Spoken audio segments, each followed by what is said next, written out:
हिन्जाव खारजानाय आरो हौवा खारजानाय बिथांमोना सांग्रां जा। साननैसोनि सिगां नैबे सानै मानसिखौ हमनो मोनबाय होननानै गुवाहाटी बरागाव एलेकायाव हमनो मोनबाय होननानै फोरमायहरदों बा खिथाहरदोंमोन। नाथाय बिथांमोनखौ हमनानै लांनो थाखाय गारि भारा नांगौ होननानै न'खरनि मानसिनाव गारि भारा बिहरनानै 12,000 थाखा बिहरनानै बिथांमोना टाइम टेबोल होयोमोन। आरो जेब्ला फैसा हरखांनायनि उनाव गारि भारा सोनानै हरखांनायनि उनाव बिसोरो रङिया मोनबाय होननायनि उनाव अबेबा बिजिनेना अबेबा बरपेटा मोनबाय होननानै खिथाहरो। आरो बिथांमोना चिरां जिल्लानि जायगायाव सहैनो थाखाय 7टानि टाइम लादोंमोन दाखालि। 7टानि टाइम लानानै दिनैसिमबो साननै सानथामाव बिथांमोना नुजाथिहैनो हायाखै। दा बिनि थाखायनो आङो खावलायो जायफोर हिन्जाव खारजानाय आरो हौवा खारजानाय बिथांमोना सांग्रां जा। सोरबा XNDB-नि होननानै थाखा फैसा बिहरो बा बिहरदोंबा सांग्रां जा। गुवाहाटीयाव थानाय XNDB इउनाइटेडनि सेक्रेटारि प्रेसिडेन्ट दं आरो माखासे सोद्रोमाफोर दं। बिथांमोनाव माखासे फन हरनानै खबर लाहरनो हायो। सांग्रां जा हौवा खारजानाय आरो हिन्जाव खारजानाय सांग्रां जा। गुवाहाटीयाव साननैसो XNDB-नि मुं लानानै जेरैबायदि नैबे सानै मानसिखौ हमनो मोनबाय होननानै बिथांमोना जाय हौवा खारजानाय न'खरनि फरियालनाव बिथांमोनखौ लांनो थाखाय गारि भारा 12,000 थाखा बिहरनानै साननैसोनि सिगां गुवाहाटी बरागावआव बिथांमोना हमनो मोनदों XNDB-नि होननानै मिसा बुंनानै। नाथाय मिसा बुंनायाव XNDB-आ मालाबाबो हजम जानाय नङा। XNDB-नि मुं लानानै जुदि मोजां खामानि मावोबा जों बरायगोन आरो XNDB-नि मुंखौ लानानै खामानि मावनानै मोजां समाजजों गनाय जायोबा जों बेखौ जोङो बरायगोन। नाथाय नंखाय बाथ्रा बुंनानै XNDB-नि माखासे राव लानानै XNDB-नि माखासे महर मुस्रिखौ लानानै माखासे खोथा बुङोबा मालाबाबो हजम जानाय नङा। बिनि थाखायनो गुवाहाटीयाव थानाय XNDB-नि इउनाइटेडनि सेक्रेटारि प्रेसिडेन्ट आरो गासैबो सोद्रोमाफोरा मोनसे डिसिसन लायो। जाय बिथांमोना नंखाय माखासे गावखौनो XNDB-नि सिनायथि लानानै 12,000 थाखा जादों। बिनि मुङा ट्रुकलाराव जाखाङो रोदोम बर'। आरो बे बिथांनि मबाइल नाम्बारा जाहैबाय रायजो राजाफ्रा सोरबा सिनायोबा सोरबा बेबायदि नंखाय राव बुंनानै XNDB-नि बा XNDB-बो जानो हागौ नाथाय गुवाहाटीयाव थानाय XNDB इउनाइटेडनि सोद्रोमा नङा।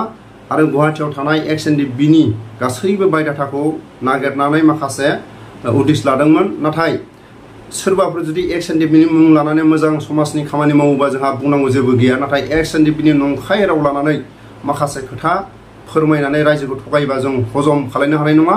आरो बिथांखौ जों गोख्रों साजा लागोन। आरो रायजो राजाफ्रा सोरबाबो सिनायोबा ट्रुकलाराव जाखाङो रोदोम बर'। आरो बिथांनि बे मबाइल नाम्बारा जाहैबाय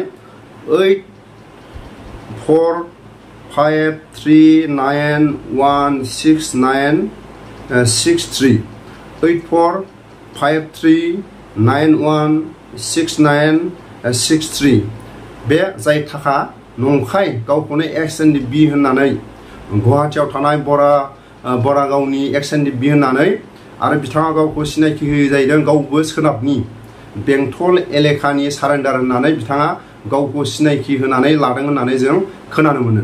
आरो बिथाङा मानो थाखाय बेबायदि नंखाय हमनो मोनबाय होननानै गारि भारा बिहरनानै मानो गथायनो हायाखै। बिनि थाखायनो न'खरनि जाय हौवा खारजानाय जाय मानसि न'खरनिफ्राय थाखा बिहरनानै बेबायदि 12,000 थाखा जादों बिनि सायाव केस होनो थाखाय आं खावलायहरो। बिथाङा जुदि हमनो मोननानै बिथांखौ बुथारनानै दोनबाय नामा बिनि थाखायनो बिथांनि सायाव केस होनो थाखाय आं खावलायहरो। जाय न'खरनिफ्राय हमनो मोनदों होननानै थाखा 12,000 थगायदों गावखौनो XNDB होननानै गुवाहाटीयाव थानाय आरो गावखौ गावनि जायगाया जाहैबाय बेंटल एलेकानि होननानै फोरमायनानै लादों होननानै जों खोनानो मोनो। बिनि थाखायनो बिथाङा सैथोबा गावखौ मानि थाखाय हमनो मोनखांनायनि उनाव गारि भारा हरनायनि उनाव मानो थाखाय बिथांखौ हमनो मोनमारदोंबा मानो गथायहैयाखै आरो गुवाहाटीयाव थानाय XNDB-फोरनो मानो फोरमायाखै। बिनि थाखायनो जाय रोदोम बर'आ जुदि सैथोबा स्पष्ट ससियेल मिडियानि खाथियाव नङाबा समाजनि खाथियाव फैनानै फोरमायनांगौ। बिथाङा हमनो मोननाय मानसिखौ गारि भारा बिहरनानै रङियासिम मोनबाय आरो अबेबा लामा ससेसिम मोनबाय 7टायाव जों सहैगासिनो दं होननानै साननै सानथामनि सिगां मानो मिसा खोथा बुंदों।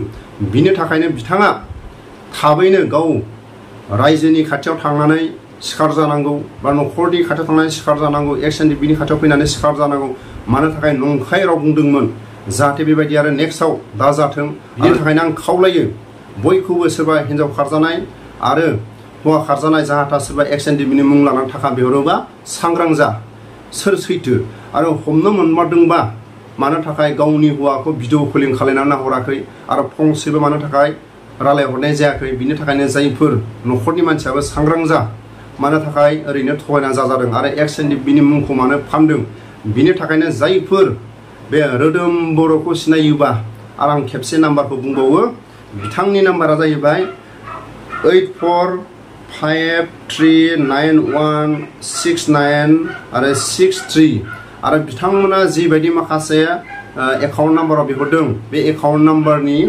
मालिका जाहैबाय हारसा आरो बिथांनि खाथियाव जों तदन्त लानांगौबा